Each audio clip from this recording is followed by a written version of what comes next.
রণবীর বাবা তাড়াতাড়ি কর, বিয়ে বাড়িতে সকলে আসতে শুরু করেছে। আমার কথাটা শুনে আমার ছেলে রণবীর বলল, করছি মা, আর একটু সময় লাগবে। আজ যত চেষ্টা করছি তাড়াতাড়ি কাজটা শেষ করার, তত বেশি যেন লেট হচ্ছে। আমি আমার ছেলে রণবীরের কথাটা শুনে মুচকি হাসি দিয়ে বললাম, কথায় আছে না, যেখানে বাঘের ভয় সেখানেই সন্ধ্যা হয়। আজ আমাদের সাথে সেটাই হচ্ছে। আমার মুখে হাসি দেখে আমার ছেলে রণবীর ও হেসে ফেলল। আমি আর আমার ছেলে রণবীর দ্রুত হাত চালাতেই আচমকা কোথা থেকে যেন আমার ছোট বোন ইমু চলে আসলো। রণবীর আর আমি ইমুকে এখানে দেখে ভীষণ রকম চমকে উঠলাম। আমি ইমুকে কিছু বলতে যাব তার আগেই আমার ছোট বোন ইমু আমার সামনে আমার ছেলে রণবীরকে, হ্যালো আমার কলিজার বন্ধুরা, কেমন আছো সবাই? প্রতিদিনের মতো আজ ও তোমাদের মাঝে আমি হাজির হয়েছি আরও একটি নতুন ভিডিও নিয়ে। আজ তোমাদের বলবো আমার নিজের আপন ছেলের সাথে আমার জীবনের আরও একটি অসাধারণ সত্যি গল্প। আমি শতভাগ সিওর হয়ে বলতে পারি আজকের ভিডিওটা দেখার পর তোমাদের ও জল আসবে। তাই তোমাদের অনুরোধ করছি সম্পূর্ণ ভিডিওটি দেখার। তো বেশি কথা না বলে চলো গল্প ফিরে যাই। আমি দিশা। আমি 40 বছর বয়সী একজন বিবাহিত নারী ও এক সন্তানের জননী। আমি যদিও বিবাহিত, তবে আমি আমার স্বামীর সাথে থাকি না। আমার স্বামী অনেক বছর আগে আমাকে ত্যাগ করে চলে যান। আমার স্বামী চলে যাওয়ার পর আমি আমার একমাত্র ছেলে রণবীরকে নিয়ে কলকাতা শহরে চলে আসি। আর এখানেই একটা কোম্পানিতে চাকরি নেই। যখন আমি আমার ছেলে রণবীরকে নিয়ে শহরে পা রাখি, তখন আমার ছেলে রণবীরের বয়স খুব কম ছিল। আমার পরিবারে আপন বলতে আমার 3 বোন আছে। তাদের সকলের বিয়ে হয়ে গেছে আর তারা তাদের স্বামীর সংসারে আছে। আমি চাইলে হয়তো তাদের কারোর বাড়িতে গিয়ে উঠতে পারতাম কিছু দিনের জন্য, তবে আমি সেটা চাইনি। আমি চেয়েছি একটা পার্মানেন্ট জায়গা, যেখানে আমি আমার ছেলেকে নিয়ে থাকতে পারি। আমার অনেক স্বপ্ন আমার ছেলে রণবীরকে নিয়ে। আমি আমার সন্তানের নিজের আদর্শে মানুষের মতো মানুষ করতে চাই। আমি চাই আমার ছেলের অনেক বড় হয়ে আমার নাম উজ্জ্বল করুক। আর সেটা শুধুমাত্র আমি চাইলেই সম্ভবে। তাই আমি আমার ছেলেকে নিয়ে কলকাতা শহরে চলে আসি। আর এখানে চাকরি নিয়ে আমি আমার জীবনটা একদম নতুন করে শুরু করি। আমি যদিও নিজের জীবনটা আবার নতুন করে শুরু করার চেষ্টা করি, তবে এই নতুন জীবনে কিছু বাধা তো ঠিক চলে আসে। আসলে আমার স্বামী নেই। স্বামী না থাকার কারণে সব সময় আমাকে নানা লোকের থেকে নানান কথা শুনতে হতো। আমি লোকের কথা শুনেও না শোনার মতো করে চলতাম। আমার মনের মাঝে শুধু একটাই ইচ্ছে ছিল, আর সেটা হলো আমার সন্তানকে মানুষের মতো মানুষ করা। দেখতে দেখতে সময় অতিবাহিত হতে লাগলো, আর আমার ছোট্ট রণবীর ধীরে ধীরে বড় হতে লাগলো। আমার ছেলে এখন পড়াশোনা করে, আর আমি অফিসে চাকরি করি। বিধাতা অনেক লোকের ভাগ্য পরিবর্তন করে, কাউকে ধনী বানায় তো কাউকে গরিব। আমার ভাগ্য থেকে স্বামীর সুখটা কেড়ে নিয়ে সন্তানের সুখটা দিয়েছেন বিধাতা। আমি বিধাতার নির্ণয়ে খুশি আছি, কারণ আমার সন্তান আমার অনেক খেয়াল রাখে। রোজ যখন আমি অফিস শেষ করে ক্লান্ত হয়ে বাড়িতে ফিরি, তখন আমার ছেলে রণবীর আমার সেবা করে।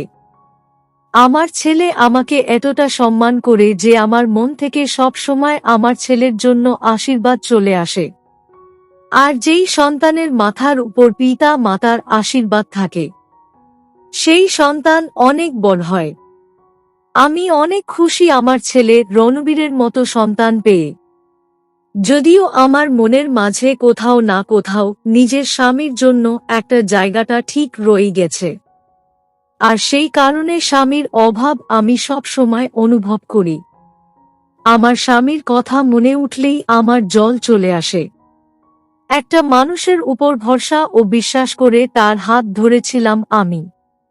আর দিন শেষে সেই মানুষটি আমার বিশ্বাস, ভরসাগুলোকে ভেঙে গুড়িয়ে দিয়ে চলে গেছে। আমি নিজের ঘরে বসেই আমার অতীতের স্মৃতি চারণ করতে থাকি। এমন সময় আচমকা আমার কানে ভেসে আসে আমার ছেলে রণবীরের কণ্ঠস্বর। আমি রণবীরের কণ্ঠস্বর পেয়ে নিজের ভাবনার অবসান ঘটিয়ে বর্তমানে ফিরে আসি। আমি আমার ঘর থেকে বেরিয়ে বাহিরে আসতেই আমার ছেলে রণবীর আমার সামনে এসে দাঁড়ায় আর আমাকে জিজ্ঞেস করে, মা, আপনি এতক্ষণ কোথায় ছিলেন? আমি আপনাকে কতবার ডেকেছি, তবে আপনার কোনো সাড়া শব্দও পাইনি। আমি রণবীরের কথাটা শুনে মুচকি হেসে বললাম, আরে বাবা, আমি একটু ঘুমিয়ে পড়েছিলাম, তাই তোর ডাক শুনতে পাইনি। এখন আমাকে বল, কি হয়েছে? কেন আমাকে ডেকেছিস তুই? আমার প্রশ্নের উত্তর রণবীরের মুখে হাসির ঝলক দেখা গেল। রণবীর মুচকি হেসে আমাকে বলল, মা, আপনি জানেন আজ আমাকে কে কল করেছিল? আমি অবাক কণ্ঠে বললাম, কে কল করেছিল বাবা? রণবীর বলল, আহা, আন্দাজ করে বলুন তো কে কল করতে পারে? আমি এবার খানিক বিরক্ত হয়ে রণবীরকে বললাম, হেয়ালি করিস না, কে কল করেছে বল। আমার চিন্তা হয় বুঝতে পারিস না তুই। আমার ঝাড়ি খেয়ে রণবীর বলল, আরে মা, আজ আমাকে ইমু মাসি কল করেছিল। ইমু মাসির বাড়িতে আমাদের যেতে বলেছেন। আমি রণবীরের মুখে আমার ছোট বোন ইমুর কথাটা শুনে যতটা না অবাক হলাম, তার থেকে বেশি অবাক হয়েছি ইমু আমাদের ওদের বাড়িতে ডাকার কথা শুনে। আজ হঠাৎ করে ইমু ওদের বাড়িতে কেন ডাকছে আমাদের? আমার এই বিষয়টা ঠিক বোধগম্য হল না। আমি রণবীরকে জিজ্ঞেস করলাম, হঠাৎ করে তোর মাসি কেন তাদের বাড়িতে আমাদের যেতে বলেছে? তোকে কি কিছু বলেছে? রণবীর এবার বলল, কেন, আবার মাসির বাড়িতে বিয়ে আছে, তাই আমাদের যেতে বলেছে। আর মা আপনাকে বলেছে একদম বিলম্ব না করতে, আগামীকাল সকাল বেলায় চলে যেতে। আপনিও কিন্তু বিলম্ব করবেন না। আমি রণবীরের কথা বার্তা শুনে বেশ বুঝতে পারছি যে রণবীরের মাসির বাড়িতে যাওয়ার প্রতি অনেক আগ্রহ, তবে আমার কেন যেন যেতে ইচ্ছে করছে না।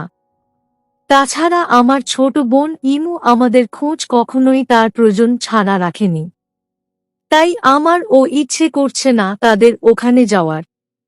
আমি আমার ছেলে রণবীরের মাথায় আলতো করে নিজের হাত রেখে হাত বুলিয়ে দিতে দিতে রণবীরকে বললাম, বাবা, রণবীর মাসির ওখানে না গেলে হয় না, আমরা অন্য কোনো দিন যাব। আমার কথাটা শুনে এক মুহূর্তেই আমার ছেলে রণবীরের মুখটা কুঁচকে উঠল। আমি বুঝতে পারলাম আমার কথাটা রণবীরের একদম পছন্দ হয়নি। আমি রণবীরের অভিমান দেখে বললাম, আচ্ছা খোকা, যাব। তুই অভিমান করিস না বাবা, তুই যখন যেতে চাইছিস তখন আর আমি না করব না। আগামীকাল বিকেলে আমরা যাব। ঠিক আছে। আমার কথাটা কানে যেতেই আমার ছেলে রণবীরের মুখে হাসি ফুটে উঠল। রণবীর মুচকি হাসি দিয়ে খুশি মনে নাচতে নাচতে নিজের ঘরের দিকে চলে গেল। আমার ছেলে রণবীর তার ঘরে চলে যেতেই আমি নিজের ঘরে চলে আসলাম। আজ আবার আমার মনটা বিষণ্ণ হয়ে উঠেছে।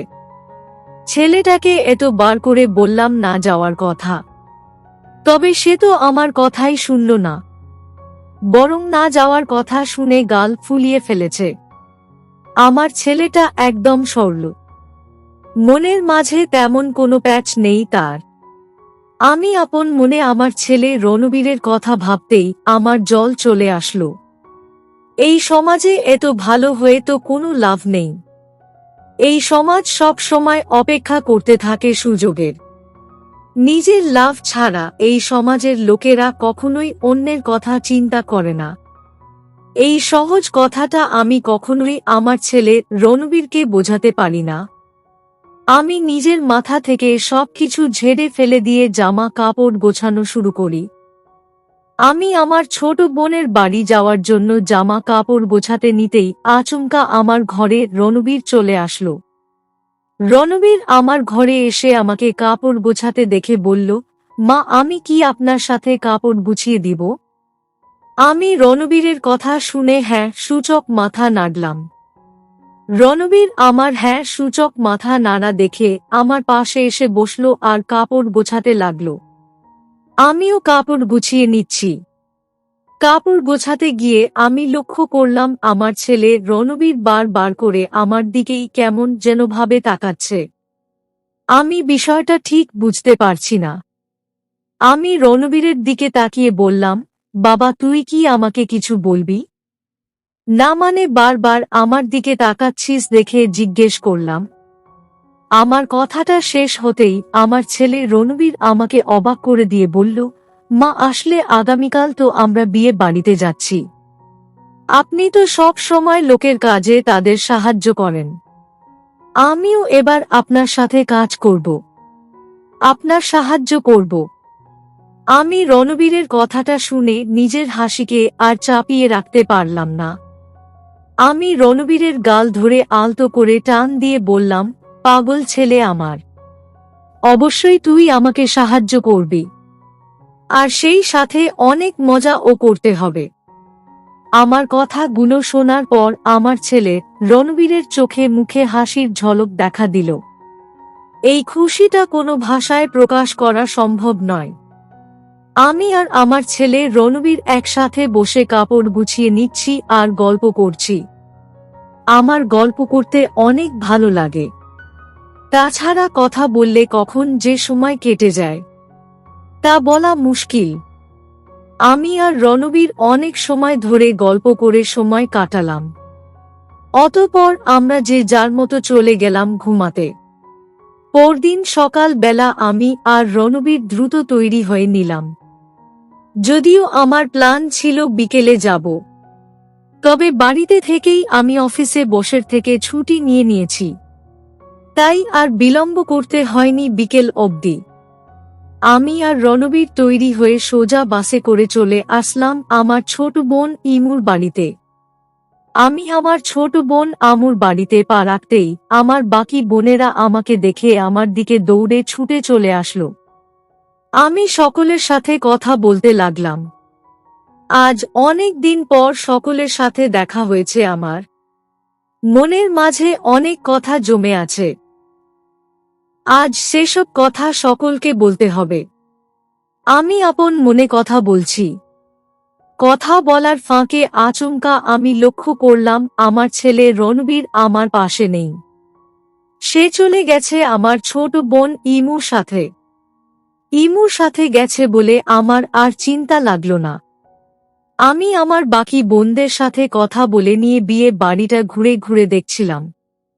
সত্যি বলতে এই বিয়ে বাড়ির সমস্ত আয়োজন আমার কাছে অনেক ভালো লেগেছে। এক কথায় আমার মন মতোই হয়েছে সবকিছু। আমি ভালো করে বিয়ে বাড়িটা ঘুরে ঘুরে দেখার পর চলে গেলাম রান্না করার জায়গায়।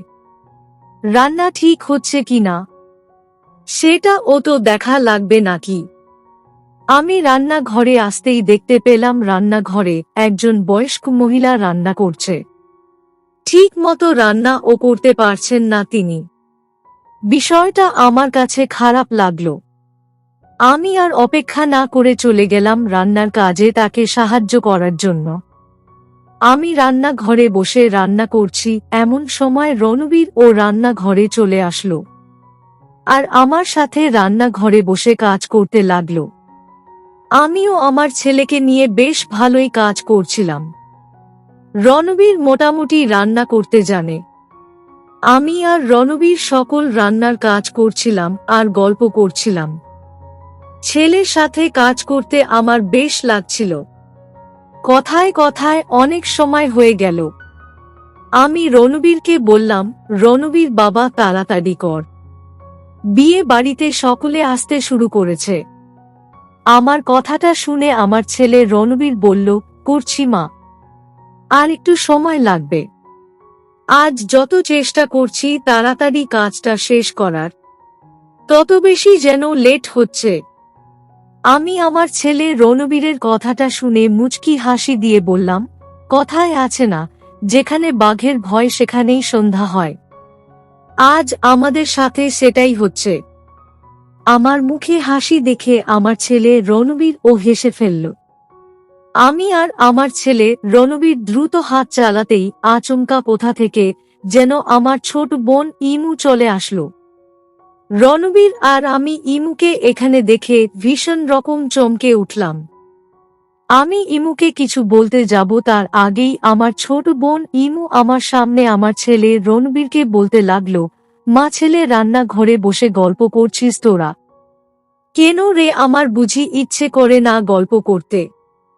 নাকি তোদের মতে আমি মানুষ না?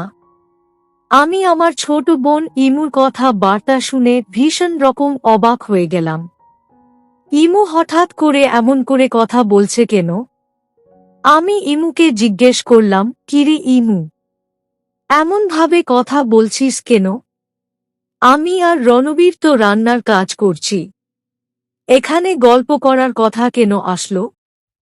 আমার কথাটা শেষ হতেই আমার ছোট বোন ইমু বলল, দিদি, তুই তো জানিস আমি সব সময় একা বসে থাকি। একা বসে থাকতে থাকতে আমার দম বন্ধ লাগে। আমিও তোদের মা ছেলের সাথে বসে গল্প করতে চাই, আর তোদের সাথেই কাজ করতে চাই। আমাকে তাড়িয়ে দিবি না তো? আমি আমার ছোট বোন ইমুর কথা শুনে কি বলবো ভেবে পাচ্ছি না। আমি আমার ছেলে রণবীরের দিকে তাকাতেই রণবীর মুচকি হাসি দিয়ে বলল, মাসি, তুমি এসো, আমাদের সাথে গল্প করো। গল্প করলে মন মাইন্ড ফ্রেশ থাকে। এসো তুমি। এই বলে ইমুকে আমাদের সাথে ডেকে নিল আমার ছেলে রণবীর। অতঃপর আর কি, আমি, আমার ছেলে রণবীর আর আমার বোন ইমু একসাথে আমরা তিনজন রান্নাঘরে কাজ করলাম আর অনেক গল্প করলাম। সত্যি আজ আমার অনেক ভালো লাগছে এই বিয়ে বাড়িতে এসে। খুব আনন্দ লাগছে মনের ভিতর।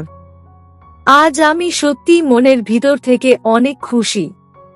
আপনারা সকলে আশীর্বাদ করবেন আমি যেন এমনভাবেই সব সময় খুশি থাকতে পারি। তো বন্ধুরা, এই ছিল আমার নিজের আপন ছেলের সাথে আমার জীবনের একটি সত্যি ঘটনা। তোমাদের কেমন লাগলো আজকের গল্পটা? অবশ্যই কমেন্টে জানাবেন। প্রিয় বন্ধুরা, আজকের ভিডিওটি এখানেই শেষ করলাম। যদি আমাদের ভিডিওটি আপনাদের ভালো লেগে থাকে তবে একটা লাইক করবেন এবং চ্যানেলটি সাবস্ক্রাইব করবেন। আজকের জন্য আপনাদের কাছে বিদায় নিচ্ছি। দেখা হবে আগামীকাল নতুন একটি ভিডিও নিয়ে। সে পর্যন্ত সবাই ভালো থাকবেন। ধন্যবাদ।